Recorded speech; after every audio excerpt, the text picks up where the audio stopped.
കൊയ്ത്തുകാലത്തെ മഞ്ഞ് ഭാഗം 3. ആദ്യമായിട്ടാണ് നിങ്ങൾ ഈ ചാനൽ കാണുന്നതെങ്കിൽ ദയവായി ഒന്ന് സബ്സ്ക്രൈബ് ചെയ്യുക. കൂടാതെ പ്ലേലിസ്റ്റ് പരിശോധിക്കുക. അവിടെ നിങ്ങൾക്കായി ഒത്തിരി നോവലുകൾ കാത്തിരിക്കുന്നു. എല്ലാവരും മറക്കാതെ ഒന്ന് ലൈക്ക് ചെയ്യുക. കേൾക്കാം. കാള സഹോദരന്മാരെ തൂക്കി നോക്കാനും ഇവിടെ ആളുണ്ടായോ? ഓനച്ചൻ ശോഭിച്ചു. ആളുണ്ട്, ഈ ജോണങ്കിൾ. എന്തങ്കിളാ, അടി കിട്ടണമെന്ന് വലിയ ആശയാ അല്ലേ? കത്തിയൊന്ന് വീശിയാൽ പള്ള തുളയും. കരയക്കുട്ടി ജോണങ്കിളിനോട് അടുത്തു. ഉശിര് കുറഞ്ഞിട്ടല്ല. എന്നിട്ട് ഈ ഉശിരന്മാർ വയസ്സായ അപ്പനെ മലബാറിൽ കൊണ്ടു ചെന്നിട്ടിരിക്കുന്നത് എന്തിനാ? അദ്ദേഹം അവിടെ ഒറ്റയ്ക്ക് കഷ്ടപ്പെടുകയല്ലേ? അത് വേറെ കാര്യം. ഇച്ചാച്ചനോട് പോകാൻ ഞങ്ങൾ പറഞ്ഞിട്ടില്ല. ഇച്ചാച്ചൻ പോയി. ജയിലിൽ നിന്ന് ഇറങ്ങിയപ്പോ മലബാറിൽ ചെന്ന് ഇച്ചാച്ചനെ വിളിച്ചതാ. ഇച്ചാച്ചൻ വന്നില്ല. ഞങ്ങൾക്ക് ഈ മണ്ണ് വിട്ട് പോകാൻ പറ്റത്തില്ല. അതുകൊണ്ടാ മലബാറിൽ ചെന്ന് താമസിക്കാത്തത്. 2 മാസത്തിലൊരിക്കൽ ഇച്ചാച്ചനെ കാണാൻ ഞങ്ങൾ പോകാറുണ്ട്. ഓണച്ചൻ വിശദീകരിച്ചു. കൊള്ളാം. ചോറ് കൊതിക്കുമ്പോഴും സ്നേഹത്തിന്റെ നനവ് മനസ്സിലുണ്ട്. അതുകൊണ്ട് രൂപ എടുത്തു വെക്കാം, ജോണങ്കിൾ പറഞ്ഞു. എടോ, ഞങ്ങൾക്ക് ഇവിടെ കാശിന് മുട്ടില്ല. ജോലി എന്താണെന്ന് പറഞ്ഞുറപ്പിക്കാതെ ഒരുത്തന്റെ കാശ് ഞങ്ങൾ കൈകൊണ്ട് തൊടില്ല. ജോലി പറയാം, 3 പേരുടെ ജീവൻ രക്ഷിക്കണം. ഇതായിപ്പോയല്ലോ പുതുമ. ഓനച്ചൻ പൊട്ടിച്ചിരിച്ചു. കരയാക്കുട്ടി, ഇതെന്തായി കേൾക്കുന്നേ? 3 പേരെ കൊല്ലാനാണെന്ന് പറഞ്ഞ നമ്മൾ ചിരിക്കില്ല. ഇത് നേരെ തിരിഞ്ഞ് 3 പേരെ രക്ഷിക്കണമെന്ന്. കരയക്കുട്ടിയും ചിരിച്ചു. അതെ, കാള മാർക്കോച്ചൻ, അയാളുടെ മകൾ വത്സമ്മ, വത്സമ്മയുടെ മകൻ ജെറി. ഇവരുടെ സംരക്ഷണം ഏൽക്കുന്നെങ്കിൽ ഈ പണപ്പെട്ടി നിങ്ങൾക്ക്. ഓനച്ചന്റെയും കരയാക്കുട്ടിയുടെയും കണ്ണുകൾ തള്ളി വന്നു. ഓനച്ചൻ പതിയെ എഴുന്നേറ്റു. അയാൾ അടിവെച്ച് ജോണങ്ങളുടെ അടുത്തെത്തി. ഓനച്ചൻ ജോണങ്ങളുടെ ഷർട്ടിന്റെ കോളറിന് കുത്തിപ്പിടിച്ചു. അയാളെ പിടിച്ചുയർത്തി ഓനച്ചൻ പല്ലിറുമി. പുലിമടയിൽ വന്ന് ആളാകുവാണോടാ? ജോണങ്ങൾ കൈകൊണ്ടൊരു തട്ട് കൊടുത്തപ്പോൾ ഓനച്ചന്റെ പിടിയഞ്ഞു. ആൾ മോശക്കാരനല്ലെന്ന് ഓനച്ചൻ തോന്നി. കുങ്ഫു അറിയാം അല്ലേ? അല്പം എലിബതയോടെ അയാൾ ചോദിച്ചു. അയാൾ ജോണങ്കിളുടെ ഷർട്ടിൽ നിന്ന് കൈവിട്ടു. ബലപരീക്ഷണത്തിനല്ല ഞാൻ വന്നത്, സൗഹാർദ്ദത്തിന് തുടക്കമിടാനാണ്, ജോണങ്കിൾ ശാന്തനായി പറഞ്ഞു. ചേട്ടാ, അയാൾക്ക് പറയാനുള്ളത് പറയട്ടെ. കരയക്കുട്ടി ഓനച്ചനെ സമാധാനിപ്പിച്ചു. ക്ഷമിക്കണം, ജോണങ്കിൾ കുറ്റബോധത്തോടെ തുടർന്നു. എന്റെ തുടക്കം അല്പം പിശുകിപ്പോയി. എന്റെ സ്വഭാവം അങ്ങനെയാണ്, അല്പം നാടകീയത. അതിങ്ങനെ വഴിതിരിയാനായിരുന്നില്ല. ആ, ഓനച്ചൻ കസേരയിലിരുന്നു. കുടിക്കാൻ 2 ലാർജ് എടുക്കട്ടെ? കൂടിയൊന്നുമല്ല, റമ്മ. വേണ്ട, ഞാൻ മദ്യപിക്കില്ല. വീട് എവിടെയാ? വീട് ഒരു സ്ഥലത്തൊന്നും പറയാനാവില്ല. ഒത്തിരി വീട് എനിക്കുണ്ട്. ഇപ്പോ ഇതും എന്റെ വീടാണ്. ചേട്ടാ, സംഗതി പിശുകിയോ? കരയാക്കുട്ടി ചോദിച്ചു. ജോണകൾ ചിരിച്ചു. തലയ്ക്ക് സുഖമില്ലാത്ത ആളോട് വഴക്കിട്ടോ എന്നൊരു സംശയം അല്ലേ? അങ്ങനെയൊന്നുമില്ല. ഇച്ചാച്ചനെയും വത്സമ്മയും എങ്ങനെയാ പരിചയം? സൗമ്യതയോടെ ഓനച്ചൻ ചോദിച്ചു. പരിചയമില്ല, ഞാൻ അവരെ കണ്ടിട്ട് പോലുമില്ല. ഭ്രാന്ത് പിടിപ്പിക്കാതെ കാര്യം പറയടോ. ഓനച്ചന് വീണ്ടും ദേഷ്യമായി. ജെറിയെ എനിക്കറിയാം. അവനെ കണ്ടിട്ട് എന്നെ വിശ്വസിക്കുക. ജെറി, അവനെ എവിടെ വെച്ച് നിങ്ങൾ കണ്ടു? ആശുപത്രിയിൽ. അവനെന്തു പറ്റി? സാരമില്ല, ഒരു ചെറിയ പനി. ഏതാശുപത്രിയിലാ? ഇവിടെ അടുത്താണ്, 17 മൈൽ അകലെ. ഓണച്ചനും കരയക്കുട്ടിയും സംശയത്തോടെ ജോണങ്ങളിനെ നോക്കി. വീടും നാടും വിട്ട് പുറത്തു പോകാത്ത ഞങ്ങളുടെ മരുമോൻ ചെറുക്കൻ പനിയായിട്ട് ഇവിടെ അടുത്ത ആശുപത്രിയിലാണെന്നോ? സത്യം പറഞ്ഞോണം, കളി ഞങ്ങളോട് വേണ്ട. ജെറിയെ നേരിൽ കണ്ടിട്ട് വിശ്വസിച്ചാൽ മതിയെന്ന് ഞാൻ പറഞ്ഞല്ലോ. എന്റെ കാറിൽ വേറെ ആരുമില്ല, ഞാനാണ് കാർ ഓടിക്കുന്നത്. നിങ്ങൾക്ക് എന്റെ കൂടെ വരാം. കത്തി ഊരി പിടിച്ച് നിങ്ങൾ കാറിലിരുന്നോളൂ. ഓണച്ചൻ എഴുന്നേറ്റു. വേഷം മാറടാ കറിയക്കുട്ടി, രണ്ടിലൊന്നും അറിഞ്ഞിട്ട് തന്നെ ബാക്കി കാര്യം. ഓണച്ചനും കറിയക്കുട്ടിയും അകത്തേക്ക് പോയി. നല്ല വേഷങ്ങൾ അണിഞ്ഞ് അവർ വേഗമെത്തി. ജോണകൾ ബ്രീഫ് കേസ് ഓനച്ചന്റെ നേർക്ക് നീട്ടി. ഇത് പിടിക്ക്, ഇത് നിങ്ങൾക്കുള്ളതാണ്. പെങ്ങളുടെ മകനെ കാണാൻ പോകുന്നതിന് കൂലിയോ? അതിനല്ല, ഇനിയുള്ള ആവശ്യങ്ങൾക്ക് വേണ്ടിയാണ്. കണക്ക് പിന്നെ പറയാം. വേണ്ട, ആവശ്യത്തിന് കാശ് ഞങ്ങൾക്കുണ്ട്. ന്യായമുണ്ടെങ്കിൽ കണക്ക് പറഞ്ഞ് പിന്നെ വാങ്ങിച്ചോളാം, ഓനച്ചൻ പറഞ്ഞു. ജോണകൾ നിർബന്ധിച്ചില്ല. കറിയക്കുട്ടി വാതിൽ തുറന്നു. ജോണകൾ ബ്രീഫ് കേസ് തൂക്കി കാറിനടുത്തേക്ക് നടന്നു. വീടും പൂട്ടിയിറങ്ങിയ ഓനച്ചനും കറിയാക്കുട്ടിയും ജോണകളിനെ ശ്രദ്ധയോടെ വീക്ഷിച്ചുകൊണ്ട് പിന്തുടർന്നു. ജോണകളുടെ കാർ മുന്നോട്ട് നീങ്ങി. അടുത്ത ദിവസം പ്രഭാതം ജോണങ്കിൾ തോപ്പിലെ വീട്ടിലുണ്ടായിരുന്നു. ലീന കാപ്പിയുമായി വന്നു. അങ്കിൾ, ജീപ്പ് വന്നിട്ടുണ്ട്. ലീന കാപ്പി മേശപ്പുറത്ത് വെച്ചിട്ട് പറഞ്ഞു. എനിക്കുള്ള ബാഗ് ശരിയാക്കിയോ? എല്ലാം റെഡിയായി അങ്കിൾ. ആവശ്യമുള്ളതെല്ലാം ജീപ്പിൽ വെച്ചിട്ടുണ്ട്. ഹോസ്പിറ്റലിൽ നിന്നും ശിവൻകുട്ടി ഫോൺ ചെയ്തോ? ഉവ്. അത് രാവിലെ തങ്കച്ചൻ ജെറിയുടെ അങ്കിളുമാരുമായി ഇരിട്ടിയിലേക്ക് പോയിട്ടുണ്ട്. ജെറിക്ക് എങ്ങനെയുണ്ട്? നല്ല സുഖമുണ്ടെന്നാണ് ശിവൻകുട്ടി പറഞ്ഞത്. മമ്മിയെ കാത്തിരിക്കുക. ജെറിയുടെ മമ്മിയെ നാളെ രാത്രി പ്രതീക്ഷിച്ചാ മതി. ജെറിയുടെ മമ്മി വരുമ്പോ നീയും അവിടെ ഉണ്ടാവണം. എല്ലാ സൗകര്യങ്ങളും ചെയ്തു കൊടുക്കണം. ജെറിയെ ഡിസ്ചാർജ് ചെയ്യുന്നുവെങ്കിൽ മമ്മിയെയും ജെറിയെയും ഓനച്ചന്റെയും കറിയാക്കുട്ടിയുടെയും കൂടെ വിടരുത്. അവർ എതിർത്തേക്കും. നയപരമായി ജെറിയെയും മമ്മിയെയും ഇവിടെ കൊണ്ടുവരണം. അവർ കുറെ ദിവസത്തേക്ക് ഒളിവിൽ കഴിയട്ടെ.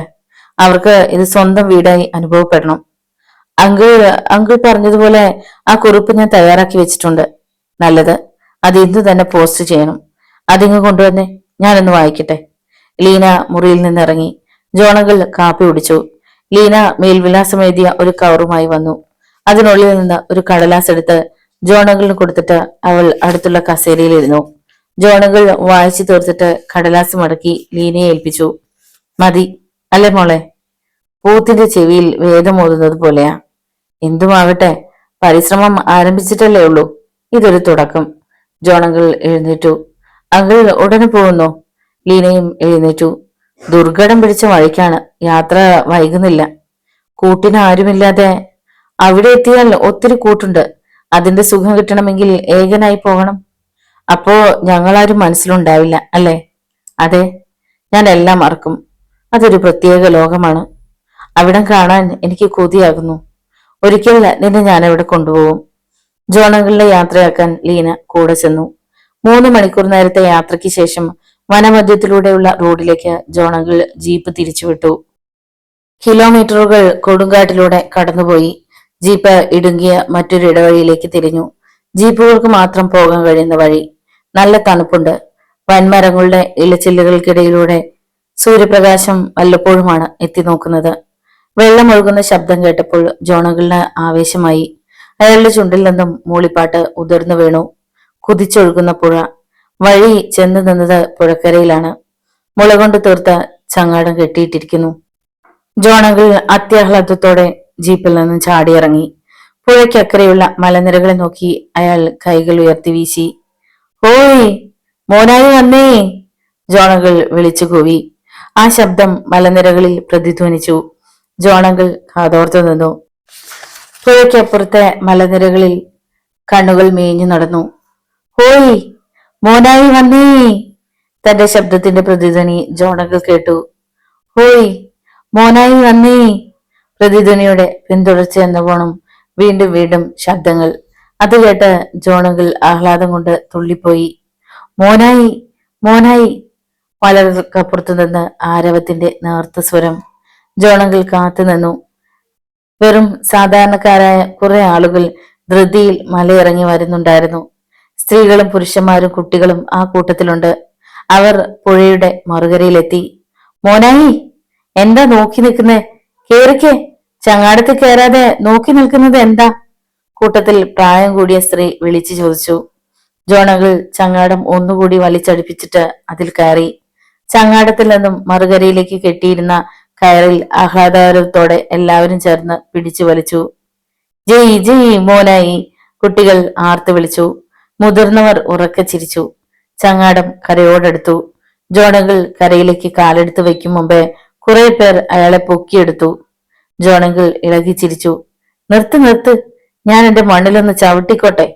ചിരിക്കിടിയിൽ ജോണങ്കിൾ പറഞ്ഞു. അവർ അയാളെ താഴെ നിർത്തി. എല്ലാവരും വട്ടം കൂടി. അയ്യോ, ഞാൻ മറന്നു.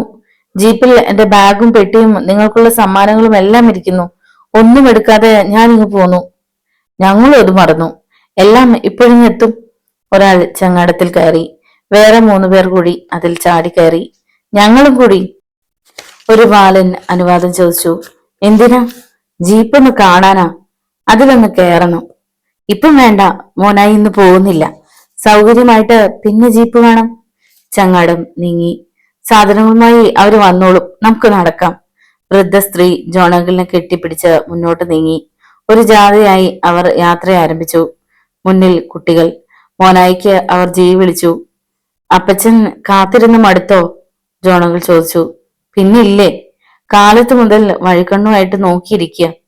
വിശേഷങ്ങൾ എന്തൊക്കെ? ഈ മലയിൽ എന്താ വിശേഷം? വിശേഷങ്ങളെല്ലാം മോനായിക്കല്ലേ. മോനായി കാണുമ്പോഴാ ലോകവിശേഷങ്ങൾ മുഴുവൻ അറിയുന്നേ. എല്ലാം പറയാം, മലയൊന്ന് കയറിക്കോട്ടെ. കേറാൻ വിഷമമുണ്ടെങ്കിൽ ഞങ്ങൾ എടുക്കാം. കാലം എത്ര കഴിഞ്ഞാലും പഠിച്ച പാഠങ്ങൾ മറക്കുമോ? ഇപ്പോഴും മലകയറ്റം ഞാൻ മറന്നിട്ടില്ല. കയറാൻ ആരോഗ്യവുമുണ്ട്. അവർ മലയുടെ മുകളിലെത്തിയിട്ട് ചെരുവിലേക്ക് ഇറങ്ങി. മലഞ്ചെരുവിൽ അവിടെ ഇവിടെയായി ചെറിയ വീടുകൾ. വീടുകളിൽ ഇപ്പോൾ ആരും ഉണ്ടാവില്ലെന്ന് ജോണങ്ങളിന് അറിയാം. കുറെ പേർ തന്റെ കൂടെയുണ്ട്. മറ്റുള്ളവർ അങ്ങ് താഴെ മൈതാനത്ത് കൂട്ടം കൂടി നിൽക്കുന്നത് അവ്യക്തമായി കാണാം. ജോണങ്ങളുടെ കണ്ട് താഴ്വാരത്ത് നിന്ന് ചിലർ കൈ ഉയർത്തി വീശി. താഴേക്ക് കൂടുതൽ ഇറങ്ങിച്ചെന്നപ്പോൾ ജോണകൾ മറ്റൊന്നും കാണുന്നുണ്ടായിരുന്നില്ല. ഓടിട്ട കൊച്ചു വീടിനു മുന്നിൽ കണ്ണുകൾക്ക് മീതെ കൈത്തലം വെച്ച് നോക്കി നിൽക്കുന്ന മനുഷ്യരൂപത്തിലായിരുന്നു ജോണങ്ങളുടെ കണ്ണുകൾ. അയാളുടെ മനസ്സ് തരളിതമായി. അപ്പച്ചൻ, തന്റെ വളർത്തുപിതാവ്, രണ്ടാമതൊരു ജീവിതം തന്ന് കൈ പിടിച്ചുയർത്തിയ മനുഷ്യൻ, മാത്തനാശാൻ. ജോണങ്ങളുടെ കാലുകൾക്ക് വേഗം കൂടി. താഴേക്ക് താഴേക്ക് അയാൾ ചാടിയിറങ്ങി. അടി തെറ്റാതെയുള്ള ചാട്ടം. മാത്തനാശാൻ വാർദ്ധക്യം നിഴൽ വീഴ്ത്തിയ കണ്ണുകൾ കൊണ്ട് ജോണങ്ങളുടെ വരവ് നോക്കിക്കാണുകയായിരുന്നു.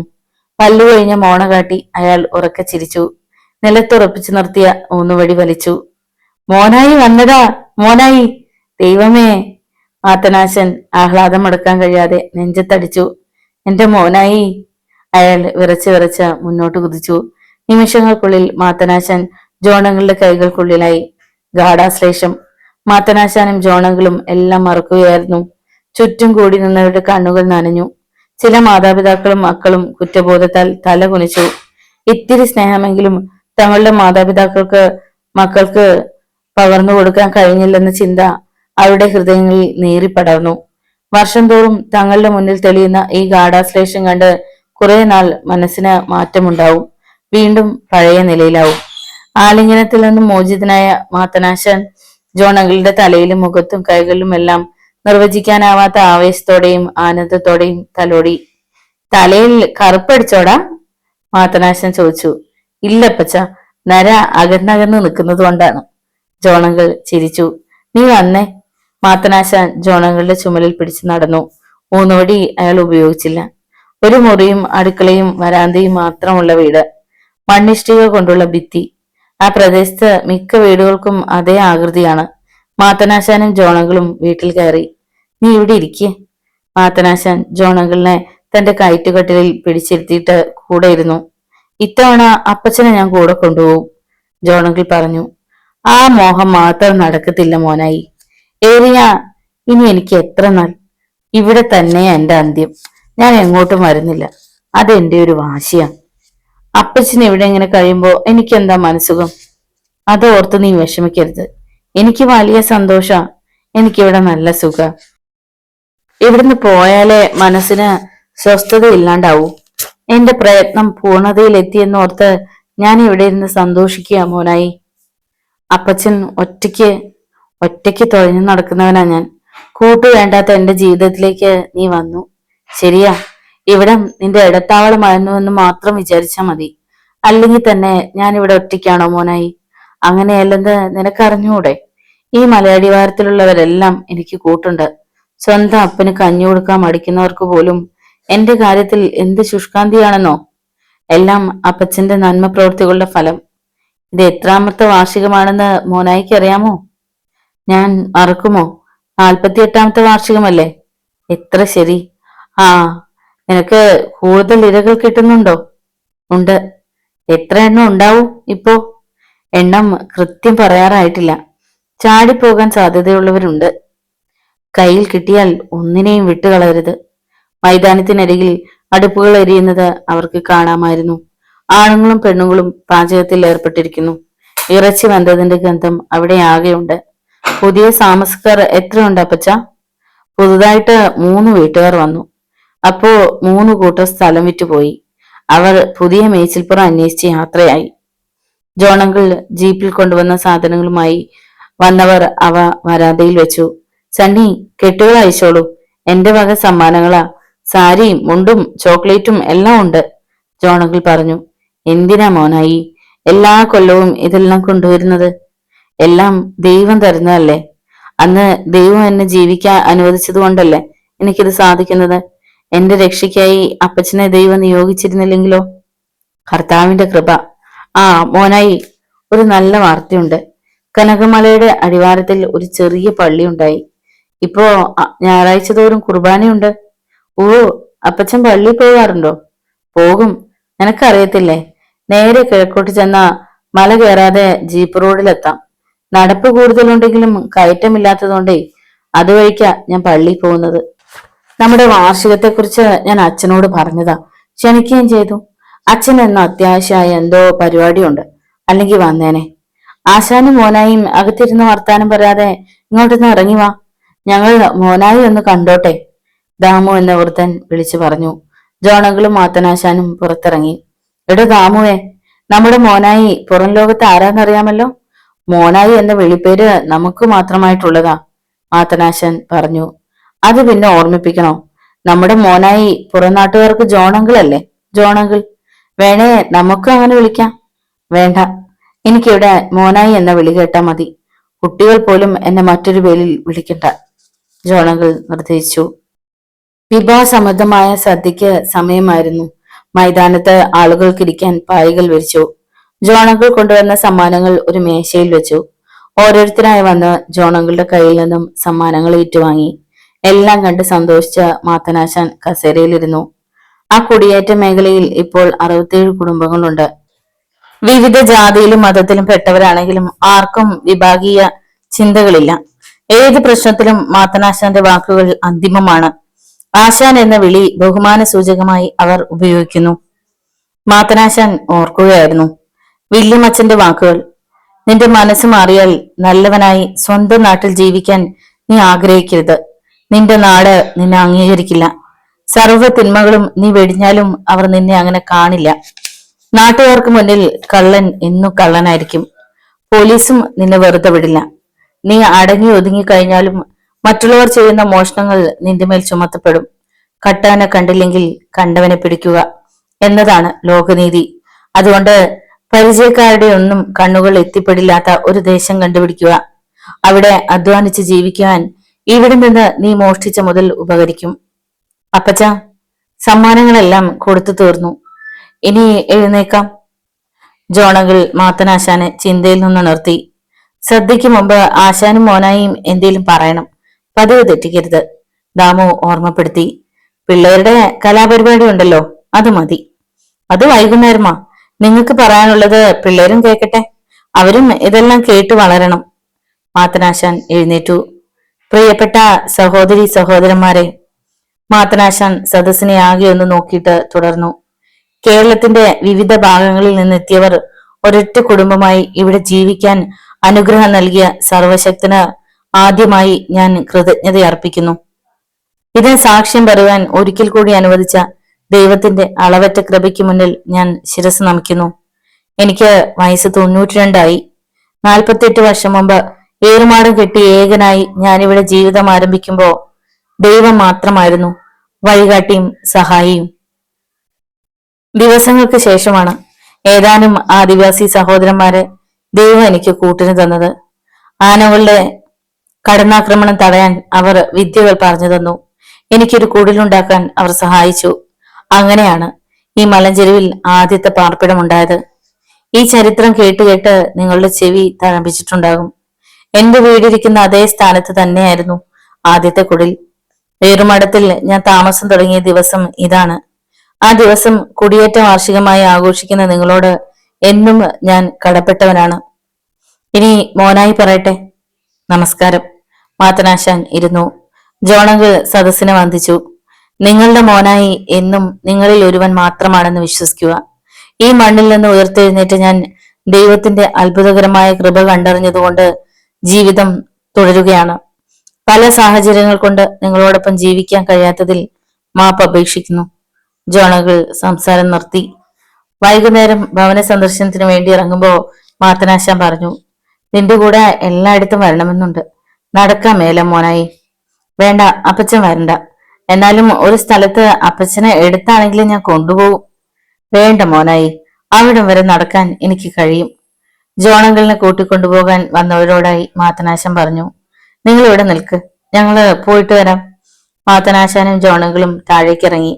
അരമണിക്കൂറിലേറെ നടന്നപ്പോൾ ഒരു മലയായി. മലയടിവാരത്തിൽ കാട്ടുകല്ലുകൾ കൊണ്ട് കെട്ടിത്തിരിച്ച സ്ഥലത്ത് അവർ നിന്നു. 3 ചതുരങ്ങളായിട്ടാണ് കല്ല് കെട്ടിത്തിരിച്ചിരിക്കുന്നത്. അവിടം വൃത്തിയായി സംരക്ഷിച്ചിരിക്കുന്നു. കാട്ടുചെടികളൊന്നും വളർന്നു നിൽക്കുന്നില്ല. ജോണങ്കിൾ മുട്ടുകുത്തി. കണ്ണുകൾ അടഞ്ഞു. ജോണങ്കിൾ വരാന്തയിലാണ് ഉറങ്ങാൻ കിടന്നത്. കിടന്നിട്ട് അധികം നേരമായില്ല. ഇതുവരെ മാത്തനാശാനും ജോണങ്കിളും സംസാരിച്ചിരിക്കുകയായിരുന്നു. ജോണങ്കിൾ ആകാശത്തിലേക്ക് നോക്കി കിടന്നു. തെളിഞ്ഞ ആകാശത്ത് നക്ഷത്രങ്ങൾ മിന്നി പ്രകാശിക്കുന്നു. മനോഹരമായ കാഴ്ച. അങ്ങനെ നോക്കി കിടക്കുമ്പോൾ ആകാശം ഇരുളുന്നതായി തോന്നി. കണ്ണു ചിമ്മിവിട്ട് ഒന്നുകൂടി നോക്കി. എവിടെ നിന്നോ ഓടിയെത്തിയ കാർമേഘം നക്ഷത്രങ്ങളെ മറച്ചതാണ്. വീണ്ടും നക്ഷത്രപ്രകാശം. എങ്കിലും മനസ്സ് മൂടിക്കെട്ടി. കൊടുങ്കാറ്റ് അലറി കുതിക്കുന്നു. പേമാരിയുടെ പേടിപ്പെടുത്തുന്ന ഇരമ്പൽ. ജോണങ്കിൾ ഓർക്കുകയായിരുന്നു. മലമുകളിൽ നിന്ന് പേടിപ്പെടുത്തുന്ന ഇരമ്പൽ കേട്ട് ഉറക്കത്തിൽ നിന്ന് ഞെട്ടിയുണർന്ന മോനായി എന്ന 8 വയസ്സുകാരൻ. അമ്മേ! ഭയം അടക്കാനാകാതെ വന്നപ്പോൾ ഉറക്കെ വിളിച്ചു. തറയിൽ പാവിരിച്ചാണ് കിടക്കുന്നത്. തൊട്ടരികിലുള്ള പായയിൽ അമ്മയും കുഞ്ഞുപെങ്ങൾ സീനയും കിടന്നുറങ്ങുന്നുണ്ട്. കരച്ചിൽ കേട്ട് അമ്മയുണർന്നു. തീപ്പെട്ടി ഉരച്ച വിളക്ക് കൊളുത്തി. എന്താ മോനായി? അമ്മ എഴുന്നേറ്റ് വന്ന് അടുത്തിരുന്നു. കാറ്റ് ആഞ്ഞു വീശി. ചെരക്കല്ലുകൾ പോലെ മഴത്തുള്ളികൾ കുടിലിന്റെ മറ ഭേദിച്ച് അകത്തേക്ക് വന്നു. വിളക്ക് കെട്ടു. പെട്ടെന്ന് മോനായി അമ്മയെ കെട്ടിപ്പിടിച്ചു.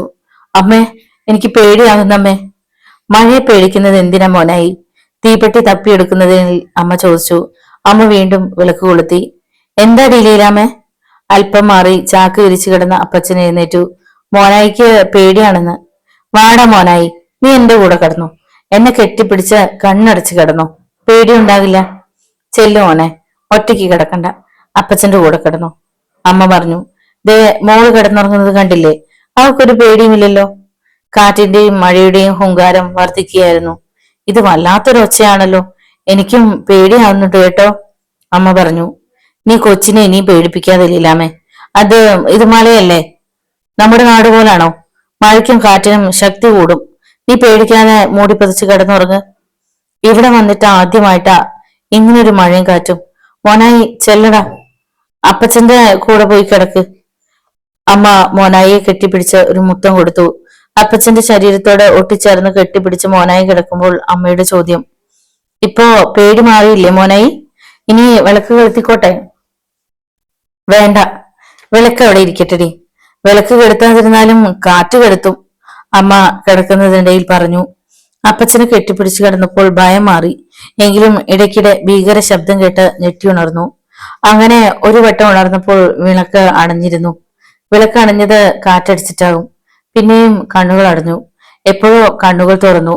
മുഖത്തേക്ക് കല്ലും മണ്ണും വെള്ളവും എല്ലാം വന്നു വീണതുപോലെ. ഒന്നും മനസ്സിലായില്ല. എങ്ങോട്ടോ വലിച്ചെറിയപ്പെടുന്നു. എന്തെല്ലാമോ തകർന്നു വീഴുന്ന ശബ്ദം. പിന്നെ ഒന്നും ഓർമ്മയില്ല. ബോധമെത്തിയപ്പോൾ അകലെ എവിടെയോ ആശുപത്രിയിലായിരുന്നു. മഴയുടെ ശബ്ദമാണ് ആദ്യം കേട്ടത്. മഴ കോരിച്ചൊരിയുകയാണ്. അപ്പച്ച കെട്ടിപ്പിടിക്കാൻ ശ്രമിച്ചു. ശരീരം അനക്കാൻ കഴിയുന്നില്ല. ഇതെന്തു പറ്റി? അപ്പച്ചനെവിടെ? കൺപോളകൾ വിടർത്താൻ ശ്രമിച്ചു. അപ്പോഴും വേദന. കണ്ണുകൾ തുറന്നപ്പോൾ തെളിഞ്ഞു കത്തുന്ന ട്യൂബ് ലൈറ്റ്. കിടക്കക്കരിയിൽ മാത്തനാശാൻ. ഓ, ആശ്വാസായി. കണ്ണു തുറന്നു. സിസ്റ്റർ, മോനായി കണ്ണു തുറന്നു, മാത്തനാശാൻ വിളിച്ചു കൂവി. മോനായിയുടെ കൈകാലുകൾ പ്ലാസ്റ്ററിൽ പൊതിഞ്ഞിരിക്കുകയായിരുന്നു. അമ്മേ, അപ്പച്ചാ. മോനായി, ഇത് മാത്തനാശാനാ, പേടിക്കണ്ട കേട്ടോ, ഞാനല്ലേ ഇവിടെ ഉള്ളത്. മാത്തനാശാൻ വാത്സല്യത്തോടെ തലയിൽ തലോടി. എത്രയോ ദിവസങ്ങൾക്ക് ശേഷമാണ് വിവരങ്ങളെല്ലാം അറിഞ്ഞത്. ബാലമനസ്സായിരുന്നുവെങ്കിലും ആ വാർത്തയുടെ ആഘാതം വല്ലാത്ത മരവിപ്പ് സൃഷ്ടിച്ചു. കുടിലിന് മുകളിലുണ്ടായിരുന്ന മലയിൽ ഉരുൾപൊട്ടി. അലറി കുതിച്ചെത്തിയ വെള്ളം കുടിലും പരിസര പ്രദേശവും നക്കിയെടുത്തു. അപ്പച്ചന്റെയും അമ്മയുടെയും സീനയുടെയും മൃതദേഹങ്ങൾ അടിവാരത്തിൽ മണ്ണിൽ പുതഞ്ഞ് കിടന്നു. ശബ്ദം കേട്ട് മാത്തനാശാന്റെ നേതൃത്വത്തിൽ രക്ഷാപ്രവർത്തകർ ഓടിയെത്തിയപ്പോൾ എല്ലാം സംഭവിച്ചു കഴിഞ്ഞിരുന്നു. അക്കാലത്ത് മാത്തനാശാനെ കൂടാതെ 13 വീട്ടുകാർ മാത്രമാണ് അവിടെ ഉണ്ടായിരുന്നത്. സീനയെ ആദ്യം കണ്ടെത്തി. തൊട്ടടുത്ത് അമ്മയും ഉണ്ടായിരുന്നു. മഴയിൽ കുതിർന്ന് പന്തങ്ങൾ അണയുന്നതുകൊണ്ട് ടോർച്ചാണ് തിരച്ചിലിന് ഉപയോഗിച്ചത്. ടോർച്ച് തെളിച്ച് 4 പാട് തെരഞ്ഞു. അപ്പച്ചന്റെ മൃതശരീരവും കിട്ടി. ഒഴുകി വന്ന രണ്ട് പാറക്കല്ലുകൾക്കിടയിൽ ഞെരിഞ്ഞമർന്ന നിലയിലായിരുന്നു ആ ശരീരം. മോനായി എവിടെ? വീണ്ടും അവർ സൂക്ഷ്മതയോടെ തിരഞ്ഞു. ഓടിവായോ! മാത്തനാശാന്റെ നിലവിളി. മറ്റുള്ളവർ ഓടിക്കൂടുമ്പോൾ മാത്തനാശാൻ അതിവേഗം മണ്ണ് മാന്തുകയാണ്. മോനയായിരുന്നു മണ്ണിനടിയിൽ. മുഖത്തിന്റെ ഒരു ഭാഗം മാത്രം മണ്ണ് മൂടാതിരുന്നതിനാലാണ് കണ്ടെത്താൻ കഴിഞ്ഞത്. മോനായിയെ മാത്തനാശാൻ തോളിക്കടത്തി. പിന്നെ ഒറ്റ കുതിപ്പായിരുന്നു. എല്ലാം തട്ടിത്തെറിപ്പിച്ച് പെരുമഴയത്തുള്ള ഓട്ടം.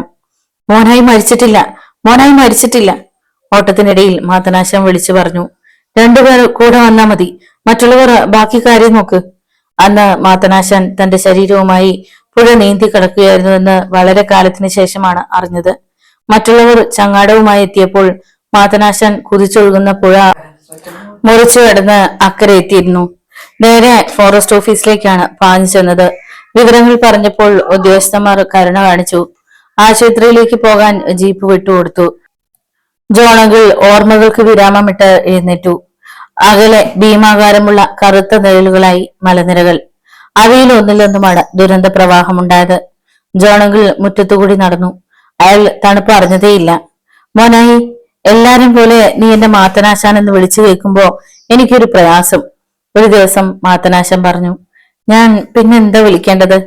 ഇനി നിന്റെ അപ്പച്ചനും അമ്മച്ചിയും എല്ലാം ഞാനല്ലേ? എന്നെ അപ്പച്ചാന്ന് നിനക്ക് വിളിക്കാമല്ലോ. പെട്ടെന്ന് മുഖത്ത് വിഷാദം നിറഞ്ഞപ്പോ മാത്തനാശാന് പ്രയാസമായി. ഞാൻ നിന്നെ വിഷമിപ്പിച്ചോ? അമ്മയെയും അപ്പച്ചനെയും ഓർത്തുപോയി. ക്ഷമിക്കു മോനായി, നിന്നെ വിഷമിപ്പിക്കാനല്ല ഞാൻ പറഞ്ഞത്. സാരമില്ല, ഞാൻ അങ്ങനെ വിളിക്കാം അപ്പച്ചാന്ന്. എനിക്ക് എനിക്ക് വേറെ ആരും ഇല്ലല്ലോ. കാലം എത്ര പെട്ടെന്നാണ് കടന്നുപോയത്. മാത്തനാശാൻ മോനായിക്ക് വേണ്ടി മാത്രം ജീവിക്കുകയായിരുന്നു. ഭാര്യയും മക്കളും ബന്ധുക്കളും ഇല്ലാത്ത മാത്തനാശാന് ഒരു പുതിയ ജീവിതം കൈവന്ന ആവേശമായിരുന്നു. മൈലുകൾക്കകലെയുള്ള സ്കൂളിൽ സമ്പന്നരായ കുട്ടികളുടെ പ്രൗഢിയിലാണ് മോനായി എന്ന ജോൺ പോൾ പഠിച്ചത്. സ്കൂൾ ഫൈനൽ പരീക്ഷ ഉയർന്ന മാർക്കോടെ പാസ്സായപ്പോൾ മോനായി സന്തോഷിക്കുന്നതിന് പകരം സങ്കടപ്പെട്ടിരിക്കുന്നത് കണ്ട് മാത്തനാശാൻ ചോദിച്ചു. നീ എന്താണ് ഇങ്ങനെ? ഇനി നിന്നെ ഞാൻ പഠിക്കാൻ വിടില്ലെന്ന് വിചാരിച്ചിട്ടാണോ? മറുപടി പറയാതെ മോനായി മുഖം കുനിച്ചിരുന്നു. മോനായി, മാത്തനാശാന് വയസ്സായി, എന്നാലും ആരോഗ്യത്തിനൊരു കുറവുമില്ല. നിന്നെ ഞാൻ ഇനിയും പഠിപ്പിക്കും. പിന്നെ നീ ഒരു ഉദ്യോഗസ്ഥനാവും. അപ്പോ ഈ മലമൂട്ടിന്ന് ഞാൻ നിന്റെ കൂടെ പട്ടണത്തിലേക്ക് വരണമെന്ന് മാത്രം പറയരുത്. പ്രത്യുപകാരമായി നീ ഒരു കൊട്ടാരം പണിത് 100 സേവകന്മാരെ എന്റെ ശുശ്രൂഷയ്ക്കായി നിയമിച്ചാലും ഞാൻ ഈ വീട് വിട്ട് എങ്ങോട്ടും വരില്ല, മാത്തനാശാൻ പറഞ്ഞു. നഗരത്തിലെ കോളേജിൽ മോനായി പഠിച്ചപ്പോൾ താമസം ഹോസ്റ്റലിലായിരുന്നു. പണത്തിന് മുട്ടുണ്ടായില്ല. മാത്തനാശാന്റെ അധ്വാന ഫലം മുഴുവൻ മോനായിലേക്ക് ഒഴുകി. ആ ജീവിതം മോനായിക്ക് വേണ്ടി ശൂന്യമാക്കപ്പെട്ടു.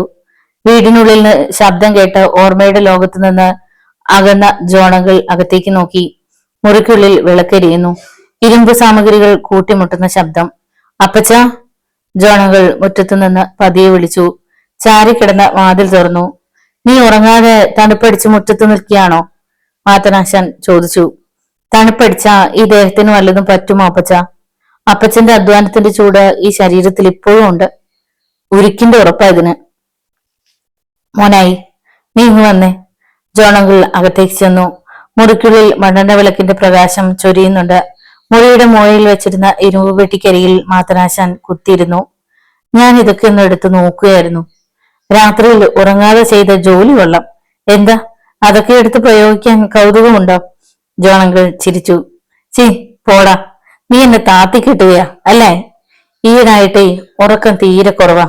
നിന്റെ കൽപ്പന കിട്ടിയതിൽ പിന്നെ ഞാൻ ചാരായം തൊട്ടിട്ടില്ല. ഈ തണുപ്പത്ത് അതില്ലാതെ കഴിയുന്നത് തന്നെ ശരീരത്തിന്റെ ബലം കൊണ്ടാ. മാത്തനാശാൻ എഴുന്നേറ്റു. മോനായി, ഇതൊക്കെ എന്റെ ശവക്കുഴിയിൽ തന്നെ ഇട്ടേക്കണം.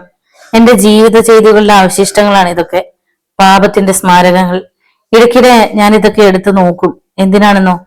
ഞാൻ ചെയ്തു കൂട്ടിയ പാപങ്ങളെ പറ്റി ഓർക്കാൻ, പാപബോധം മനസ്സിലുണ്ടാകാൻ. എന്നിട്ട് കണ്ണുനീരൊഴുക്കും. നിത്യജീവിതത്തിലേക്ക് ഇനി അധിക ദൂരമില്ലല്ലോ. ജോണകൾ ഇരുമ്പ് പെട്ടിക്കുള്ളിലേക്ക് നോക്കി. കുറെ ആയുധങ്ങൾ.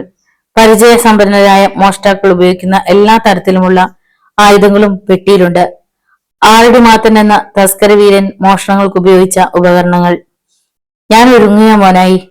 നാളുകൾ എണ്ണപ്പെട്ടു കഴിഞ്ഞു. പോകാൻ ഞാൻ ഒരുങ്ങുകയാ. ഒരുക്കം തുടങ്ങിയിട്ട് കാലമേറെ ആയെങ്കിലും എന്നെ അങ്ങോട്ട് വിളിക്കുന്നില്ല. മേശപ്പുറത്തിരിക്കുന്ന ബൈബിൾ ജോണകൾ കണ്ടു. ഫാദർ വില്യം കൊടുത്താണ്. എത്രയോ വർഷങ്ങളായി, അതിനൊരു കേടും വന്നിട്ടില്ല.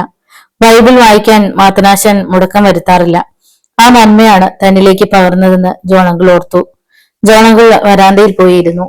ടാബേഴ്സ് സ്റ്റേഷനെ പോലെ ജീവിച്ചിരുന്ന ഫാദർ വില്യം. ജോണങ്കിൾ ആ കഥ ഓർത്തു. ആറടി മാത്തൻ അവസാനമായി മോഷണം നടത്തിയത് അദ്ദേഹത്തിന്റെ വാസസ്ഥലത്താണ്. ഓടിലക്കിയാണ് അകത്ത് കിടന്നത്. ഒരു വയസ്സിന് അച്ഛനാണ് ഉള്ളിലെന്ന് അറിഞ്ഞുകൊണ്ട് തന്നെയാണ് ആ സ്ഥലം തിരഞ്ഞെടുത്തത്. തന്റെ സംരക്ഷണത്തിന് വേണ്ടി നായ്ക്കളെയോ മനുഷ്യരെയോ ആ പരിസരത്ത് എങ്ങും നിയോഗിക്കാത്ത ആളാണ് ഫാദർ വില്യം. അച്ഛന്റെ അലമാരയ്ക്കുള്ളിൽ എപ്പോഴും പണമുണ്ടാവും. അനാഥശാലയുടെ ചെലവിന് വേണ്ടിയുള്ള പണം. അകത്ത് കടന്നയുടനെ ആറടി മാത്തൻ മുറിക്കുള്ളിൽ പരതി. കട്ടിലിൽ ആരുമില്ല. മാത്തൻ അലമാര തുറന്നു. ചെറിയ ടോർച്ച് മിന്നിച്ചു. നോട്ടുകൾ വാരിയെടുത്ത് മടിക്കുത്തിലാക്കി. അപ്പോഴാണ് തീപ്പെട്ടി ഉരയ്ക്കുന്ന ശബ്ദം കേട്ടത്. ഞെട്ടി തിരിഞ്ഞു നോക്കിയപ്പോൾ മെഴുകുതിരി തെളിഞ്ഞു കത്തുന്നു. ഫാദർ വില്യം മുട്ടുകുത്തി നിൽക്കുന്നു. അദ്ദേഹത്തിന്റെ അടുത്താണ് മെഴുകുതിരി. ഫാദർ വില്യം കുരിശടയാളം വരച്ചിട്ട് എഴുന്നേറ്റു. കഴിഞ്ഞോ? നീണ്ടു വളർന്ന താടിരോമങ്ങൾ ഒഴിഞ്ഞുകൊണ്ട് അദ്ദേഹം മാത്തനെ നോക്കി. മാത്തന് ഒന്നും പറയാനാവുമായിരുന്നില്ല. മെത്രാനച്ചന്റെ വീട്ടിൽ നിന്ന് തിരുക്കാലുകൾ മോഷ്ടിച്ച ആളിന്റെ കഥ നീ കേട്ടിട്ടുണ്ടോ? മാത്തൻ ഓടിപ്പോകാൻ ശ്രമിക്കുമ്പോൾ വില്യമച്ചൻ പറഞ്ഞു, നീ ഓടാൻ നോക്കണ്ട, നീ ഇരിക്ക്. ദാഹിക്കുന്നുണ്ടെങ്കിൽ കുടിക്കാൻ വെള്ളം തരാം. നീ എടുത്ത പണം നിനക്കുള്ളത് തന്നെ. പക്ഷെ ഇവിടെ നിന്ന് ഇറങ്ങുമ്പോ നീ പുതിയ മനുഷ്യനായിരിക്കും. എന്തോ ഈ നിമിഷത്തിൽ എനിക്ക് അങ്ങനെ തോന്നി. ദൈവം നിന്നെ മാനസാന്തരപ്പെടുത്താൻ നിശ്ചയിച്ചിട്ടുണ്ടാകും. അന്ന് ഫാദർ വില്യമിന്റെ അനുഗ്രഹം നേടി അദ്ദേഹത്തിന്റെ പണവുമായി നാടുവിട്ട ആറടിമാത്തൻ. ആറടിമാത്തന്റെ വിയർപ്പ് ഈ മണ്ണിൽ വീണു. മണ്ണും മാത്തനും പിരിയാനാവാത്ത ബന്ധം സ്ഥാപിച്ചു. ജോണകൾ കിടന്നു. വീണ്ടും നക്ഷത്രങ്ങളെ നോക്കി. പേമാരിയുടെ രാത്രി ഓർത്തു. അപ്പച്ചനെ കെട്ടിപ്പിടിച്ചു കിടന്നത് ഓർത്തു. ആ കണ്ണുകൾ മെല്ലെ അടഞ്ഞു. അപ്പോൾ മനസ്സു നിറയെ 1000 നക്ഷത്ര കുഞ്ഞുങ്ങളുണ്ടായിരുന്നു. വരാന്തയിൽ നിന്നും മുറ്റത്തേക്കിറന്ന നടക്കലിൽ വത്സമായിരുന്നു. മൂർച്ചയേറിയ വീൽച്ചീലുകൾ ശരീരത്തിൽ പതിയുന്നുണ്ടെങ്കിലും വത്സം അറിഞ്ഞതേയില്ല. ചലനമറ്റുള്ള ഇരിപ്പ് തുടങ്ങിയിട്ട് മണിക്കൂറുകളായി. രാവിലെ 5 മണി കഴിഞ്ഞപ്പോൾ മുതലുള്ള ഇരിപ്പ്. മാർക്കോച്ചൻ ഇറങ്ങിപ്പോയത് അപ്പോഴാണ്. കോഴിക്കോട്ടിന് പോയ മാർക്കോച്ചൻ ഉടനെ തിരിച്ചെത്തില്ലെന്ന് വത്സമയ്ക്ക് അറിയാം. എങ്കിലും ഒന്നിനും കഴിയാതെ അവിടെ തളർന്നിരുന്നു പോയി. കണ്ണുകൾ തൊട്ടു താഴെയുള്ള വഴിയിൽ ഉടക്കി കിടന്നു. അടുപ്പിൽ തീ പുകഞ്ഞിട്ടില്ല. ഒരു ഗ്ലാസ് ചൂടുവെള്ളമെങ്കിലും ഉണ്ടാക്കി കഴിക്കാൻ തോന്നിയിട്ടില്ല. തൊണ്ടയിലൂടെ വെള്ളം എങ്ങനെ ഇറങ്ങും? ദുഃഖം തൊണ്ടയിൽ തിങ്ങി വിങ്ങുകയാണ്. വത്സമയുടെ ആദ്യ കണ്ട് മനം നൊന്തപ്പോഴാണ് ജെറിയെ പറ്റിയുള്ള അന്വേഷണത്തിന് മാർക്കോച്ചൻ തയ്യാറായത്. ജെറിയുടെ ഡയറിയിൽ കുറിച്ചിട്ടിരുന്ന മേൽവിലാസങ്ങൾ വത്സമ എഴുതിയെടുത്തു. കോഴിക്കോട്ടെ കൂട്ടുകാരുടെ മേൽവിലാസങ്ങൾ. ആ വൻ നഗരത്തിൽ അവരിൽ ആരെയൊക്കെ അന്വേഷിച്ച് കണ്ടുപിടിക്കാൻ കഴിയുമെന്ന് അറിയില്ല. എങ്കിലും മകളുടെ സങ്കടം കണ്ട് ഇനിയും അടങ്ങിയിരിക്കാൻ തനിക്ക് കഴിയില്ലെന്ന് മാർക്കോച്ചന് മനസ്സിലായി. നാട്ടിൽ നിന്ന് ഇരുമ്പുകലെ രാജനും റോബിനും വന്നുപോയതിൽ പിന്നാണ് വത്സമയ്ക്ക് ആദ്യമേറിയത്. മാർക്കോച്ചനും പേടിച്ചു. ജെറിയുടെ ഫോട്ടോ അവർ തന്ത്രപൂർവ്വം കൈക്കലാക്കിയതിന് പിന്നിൽ ഗൂഢോദ്ദേശമുണ്ടെന്ന് തോന്നിയപ്പോൾ ഭയം കൂടി. വത്സമ വിളി കേട്ട് വത്സമ തിരിഞ്ഞു നോക്കി. കുട്ടിയമ്മയാണ്. ഇതെന്തൊരിപ്പാ? രാവിലെ മുതൽ ഞാൻ കാണുന്നതാ. അടുപ്പത്ത് തീ പിടിപ്പിച്ചതേ ഇല്ല അല്ലേ? കുട്ടിയമ്മ ചോദിച്ചു. വത്സമ ഒന്നും വേണ്ടിയില്ല. കുട്ടിയമ്മ കയ്യാലെ ഇറങ്ങി വന്നു. നിന്റെ ഇച്ചാച്ചനെ ഇവിടെ ഇല്ലേ? ഇല്ല. എവിടെ പോയി? കോഴിക്കോടിന്. എഴുന്നേറ്റ് വല്ലതും ചെയ്യൂ വേണേ. നിന്റെ വിഷമം അറിയാഞ്ഞിട്ട് പറയുന്നതല്ല കേട്ടോ. എന്നാലും ഇങ്ങനെ ഇരുന്ന ദേ നല്ല വെയില്. ഒന്നുമില്ലെങ്കിലും നീ വെയില് കൊള്ളാതെ അകത്തു പോയി കിടക്ക്. വത്സമ എഴുന്നേറ്റു. അപ്പോഴും കണ്ണുകൾ വഴിയിലാണ്. പെട്ടെന്ന് വത്സമ വിങ്ങിക്കരഞ്ഞു. ഛേ, കരയാതെ. നിന്നെ കരയിപ്പിക്കാൻ ഞാനൊന്നും പറഞ്ഞില്ലല്ലോ. കുട്ടിയമ്മയ്ക്ക് വിഷമമായി. വാ. കുട്ടിയമ്മ വത്സമ്മയുടെ കയ്യിൽ പിടിച്ചു. നമുക്ക് എന്റെ വീട്ടിലേക്ക് പോവാം. നീ ഇനി അടുക്കളയിലൊന്നും ഉണ്ടാക്കണ്ട. ശകലം ചൂട് കഞ്ഞി കുടിക്ക്. ഇങ്ങനെ തളർന്നിരുന്ന ജെറി വരുമ്പോ. അത് കേട്ടപ്പോൾ വത്സമ്മയുടെ കരച്ചിലിന് ശക്തിയേറി. അയ്യോ, ഞാൻ അറിയാതെ പറഞ്ഞു പോയതാ വത്സമ്മേ, നീ വാ. കുട്ടിയമ്മ കൈ പിടിച്ചു വലിച്ചുകൊണ്ട് മുന്നോട്ട് നീങ്ങിയപ്പോൾ വത്സമ്മ യന്ത്രപ്പാവ് പോലെ നീങ്ങി. കയ്യാലെയുള്ള കുത്തുകല്ല് കയറുമ്പോൾ കുട്ടിയമ്മ ഓർമ്മിപ്പിച്ചു. സൂക്ഷിച്ചു കയറണേ. വീട്ടിൽ ചെല്ലുമ്പോ കുട്ടിയമ്മയുടെ മൂത്ത മകൻ ബാബു അവിടെ ഉണ്ടായിരുന്നു. ബാബു പ്രൈവറ്റ് ബസ്സിൽ ഡ്രൈവറാണ്. ജെറി വന്നോ വത്സമ്മ ചേച്ചി? ബാബു അന്വേഷിച്ചു. ഇനി നീയായിട്ട് വത്സമ്മേനെ വിഷമിപ്പിക്കാതെ, കുട്ടിയമ്മ പറഞ്ഞു. വിവരം അന്വേഷിക്കാൻ ഞാൻ അങ്ങോട്ട് വരാനിരിക്കുകയായിരുന്നു. ജെറിയുടെ കൂട്ടുകാരന്റെ വീട്ടിൽ പോയി അന്വേഷിക്കണോ ചേച്ചി? ഇച്ചാച്ചൻ പോയിട്ടുണ്ട്. എന്നോടൊന്ന് പറയായിരുന്നു. മാർക്കോച്ചൻ ചേട്ടന്റെ കൂടെ ഞാനും പോകുമായിരുന്നല്ലോ. സിറ്റിയിൽ മാർക്കോച്ചൻ ചേട്ടന് പരിചയം കുറവല്ലേ. വാ വത്സമേ, അകത്തോട്ട് കയറ്. കഞ്ഞി കുടിച്ചേച്ച് ഇവിടെ തന്നെ ഇരിക്കുകയോ കിടക്കുകയോ ചെയ്യും. ഏതായാലും ഇച്ചാച്ചൻ പോയിട്ട് വരട്ടെ. കുട്ടിയമ്മ വത്സമയെ അകത്തേക്ക് ക്ഷണിച്ചു. സന്ധ്യ കഴിഞ്ഞാണ് മാർക്കോച്ചൻ തിരിച്ചെത്തിയത്. അയാൾ ആകെ ക്ഷീണിതനായിരുന്നു. സന്ധ്യയുടെ നേർത്ത കറുപ്പിലൂടെ ഒരാൾ നടന്നു വരുന്നത് കണ്ടപ്പോൾ വത്സമ വലിയ ഉത്കണ്ഠയോടെ വഴിയിലേക്ക് ഓടി. അതുവരെ വത്സമ കുട്ടിയമ്മയുടെ വീട്ടിലായിരുന്നു. വത്സമയെ കണ്ട് മാർക്കോച്ചൻ നിന്നു. മകളെ അഭിമുഖീകരിക്കാൻ ശക്തിയില്ലാതെ അയാൾ മുഖം തിരിച്ചു. ഒരു വിവരവുമില്ല അല്ല ഇച്ചാച്ച? തള്ളി വന്ന വേദന കടിച്ചമർത്താൻ ശ്രമിച്ചുകൊണ്ട് വത്സമ ചോദിച്ചു. ഇല്ല, ഞാൻ ഒത്തിരി അലഞ്ഞു. മേൽവിലാസക്കാരിൽ 2 പേർ മാത്രമേ ഇപ്പൊ സ്ഥലത്തുള്ളൂ. അവരിൽ ഒരാളുടെ വീട്ടിൽ ജെറിയുടെ ബാഗുണ്ട്. എന്നിട്ട് ഇവിടെ ബാഗ് അവിടെ ഇരിക്കട്ടെ എന്ന് പറഞ്ഞിട്ട് അത് വെച്ചിട്ട് അവൻ പോയെന്നാ അവൻ പറഞ്ഞത്. എങ്ങോട്ട് പോകുന്നതെന്ന് ചോദിച്ചിട്ട് ജെറി ഒന്നും പറഞ്ഞില്ലെന്ന്. ഇന്റർവ്യൂവിന്റെ വിവരമൊന്നും അവൻ അറിഞ്ഞിട്ടേ ഇല്ല. ഈശോയെ! വത്സമ തളർന്ന വഴിയിൽ കുത്തിയിരുന്നു. ഓടി വന്ന കുട്ടിയമ്മ വത്സമയെ പിടിച്ചുയർത്തി. മാർക്കോച്ചൻ ചേട്ടാ, വീട്ടിലോട്ട് കയറിയിട്ട് പോയാ മതി, കുട്ടിയമ്മ പറഞ്ഞു. അതെന്തിനാ? ക്ഷീണിച്ചു വരുന്നല്ലേ, കാപ്പി വെള്ളമേലും കുടിച്ചിട്ട് പോ. വത്സമ ഇന്ന് അടുക്കളയിൽ കയറിയിട്ടില്ല. അവളെ കൊണ്ട് ഒന്നിനും വയ്യ. വേണ്ട ചേച്ചി, ഞാൻ ഇപ്പൊ തന്നെ കാപ്പി ഉണ്ടാക്കാം. കഞ്ഞിയും വെക്കേണ്ടതല്ലേ. വത്സമയുടെ തളർന്ന സ്വരം. എന്തിനേ നീ ഒന്നിനും പോണ്ട. അവിടെ ഇവിടെ എന്ന വ്യത്യാസം നമുക്കുണ്ടോ? ഒരു കാര്യം ചെയ്യ് മാർക്കോച്ചൻ, ഒരു കാര്യം ചെയ്യ്. മാർക്കോച്ചൻ വത്സമേനെയും കൂട്ടി വീട്ടിലോട്ട് വയ്ക്കോ. എല്ലാം ഞാൻ അങ്ങോട്ട് കൊണ്ടുവരാം. മാർക്കോച്ചൻ ഒന്നും പറയാതെ നടന്നു. ചെല്ലു വത്സമേ, ഞാൻ പിടിക്കണോ? വേണ്ട ചേച്ചി. വത്സമയും നടന്നു.